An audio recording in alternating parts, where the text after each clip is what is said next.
Hi friends, welcome to VM pets. நான் தான் உங்கள் லோகேஷ். இன்றைக்கி இந்த வீடியோவில் நம்ம என்ன பார்க்க போகிறோன்னா, பேர்ட்ஸுக்கு எக் பாண்டிங் ப்ராப்ளம் வந்தால் அதை எப்படி க்யூர் பண்ணுறது, ப்ளஸ் எக் பாண்டிங் ப்ராப்ளம் இருக்குது அப்படின்றத நம்ம எப்படி கண்டுபிடிக்கிறோம் அப்படின்றத பார்க்க போகிறோம். ஸோ வாங்க நம்ம வீடியோக்குள்ளே போகலாம்.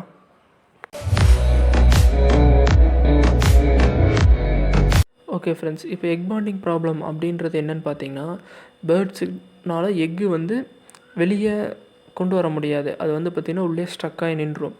அது என்ன ரீசன்னால் வரும்னு பார்த்திங்கன்னா, 2 ரீசன் இருக்குது. ஒன்று பார்த்திங்கன்னா கால்சியம் ப்ராப்ளம் கம்மியாக இருக்கனால அதனால் புஷ் பண்ணி வெளியே கொண்டு வர முடியாது. இன்னொரு ரீசன் என்னென்னு பார்த்திங்கன்னா ஃபேட்டு, கொழுப்பு சத்துகள் இருந்தாலும் வெளியே கொண்டு வர முடியாது பேர்ட்ஸ்னால்.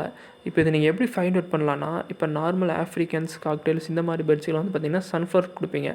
பட் என்னென்னா சன்ஃப்ளவர் கொடுக்கும்போது ஃப்ரீ ஃபை கேஜஸ் கொடுக்க மாட்டேங்க. ஸோ அவங்க சன்ஃப்ளவர் சாப்பிட்டு ஒரே இடத்துல உட்காந்துருக்கும்போது என்ன ஆகுனா, ஃபேட் கண்டிப்பாக போய் அந்த முட்டை வைக்கிற இடத்துல உட்காந்துரும். ஸோ அவங்களால பார்த்திங்கன்னா எக்கு வைக்கவே முடியாது.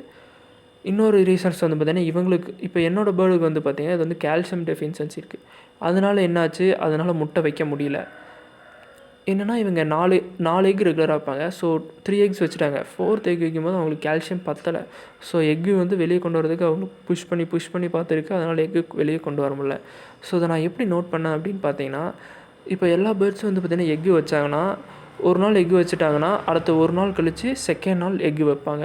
ஸோ நீங்கள் அதில் ஃபைண்ட் அவுட் பண்ணலாம். ஆல்ரெடி எக்கு வச்சு 2 டேஸ் ஆயிடுச்சு, ஆனால் இன்னும் எக்கு வைக்க முடியல அப்படின்ற போதே உங்களுக்கு ஒரு டவுட் வந்துடும். இன்னொன்று பார்த்திங்கன்னா, அவங்க ஏதாவது ஒரு கார்னரில் கேஜில் போய் உட்காந்துட்டே இருப்பாங்க, டல்லாக உட்காந்துருப்பாங்க.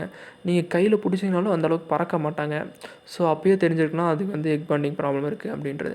ஸோ அது மாதிரி ப்ராப்ளம் இருந்தால், இப்போ நீங்கள் பேர்டை பிடிச்சி இப்போ நான் வச்சுருக்கேன் பார்த்தீங்களா, அது மாதிரி கொண்டு நீங்கள் பேர்டு அந்த எக்கு வர இடத்துல லைட்டாக நீங்கள் மசாஜ் மாதிரி பண்ணணும். ஸோ எக்கு எப்படி இருக்குது, ஸ்ட்ராங்காக இருக்கா இல்லை ரொம்ப சாஃப்டாக இருக்கா அப்படின்றது. ஸ்ட்ராங்காக இருந்துச்சுன்னா ஈஸியாக வெளியே கொண்டு வந்துடலாம். சாஃப்டாக இருக்கும்போது ரொம்ப கேர்ஃபுல்லாக எடுக்கணும். ஏன்னா இன்கேஸ் உடஞ்சிருச்சுன்னா அது உள்ளே ஸ்ட்ரக் ஆகி நின்றுடும். அப்புறம் பேர்டு இறந்துருவாங்க. ஸோ அதை நீங்கள் பார்த்துட்டு அதுக்கப்புறம் ஆயில் மசாஜ் மாதிரி கொடுக்கணும். இப்போ என்னோடய பேர்டுக்கு பார்த்திங்கன்னா கொஞ்சம் ஃப்ரீயாக வந்துட்டாங்க. ஸோ நார்மலாக நான் எடுத்துட்டேன். இன்கேஸ் சில பேர்ட்ஸ்லாம் பார்த்திங்கன்னா ரொம்ப ஹார்டாக இருக்கும், வெளியே வரமாட்டாங்க. அப்போ நீங்கள் என்ன பண்ணணும்னா, அந்த இடத்துல ஆயில் அப்ளை பண்ணி ஆயில் மசாஜ் மாதிரி கொடுக்கணும். நல்லா நீங்கள் ஆயில் மசாஜ் மாதிரி கொடுத்துட்டு மெதுவாக கொஞ்சமாக நீங்கள் ப்ரெஸ் பண்ணிங்கன்னு வச்சுக்கோங்களேன், எக்கு ஆட்டோமேட்டிக்காக வெளியே வந்துடும். அப்படி நீங்கள் வெளியே எடுத்ததுக்கப்புறமா பேர்டுக்கு கொஞ்ச நேரம் ஃப்ரீயாக கொடுத்துட்டு, முடிஞ்சால் சிரஞ்சில் அதுக்கு வாயில் தண்ணி மாதிரி ஏதாவது குளுக்கோஸ் வாட்டர் அது மாதிரி ஏதாவது கொடுத்துட்டு நீங்கள் கேஜில் கொண்டு போய் விட்டுட்டிங்கன்னா அவங்க ஆட்டோமேட்டிக்காக ஒரு கொஞ்சம் நேரம் கழித்து ரெடி ஆகிடுவாங்க. நீங்கள் இந்த ப்ராப்ளம் பார்க்காம ஒரு 3 டேஸ் 4 டேஸ் விட்டிங்கன்னா கண்டிப்பாக எக்கு வர முடியாமல் அது ஃபுட் எடுக்காமல் கண்டிப்பாக டல்லாக இறந்துடும் ஃப்ரெண்ட்ஸ். ஸோ மறக்காமல் எக் பாண்டிங் ப்ராப்ளம்ஸ் இருக்கா இல்லையான்றதை இந்த வீடியோஸை பார்த்து கண்டுபிடிச்சிருப்பீங்கன்னு நினைக்கிறேன். ஸோ இது மாதிரி உங்கள் பேர்ட்ஸுக்கு ப்ராப்ளம் இருந்தால் பார்த்து சால்வ் பண்ணுங்கள். ஓகே ஃப்ரெண்ட்ஸ், நம்ம நெக்ஸ்ட் வீடியோவில் பார்க்கலாம்.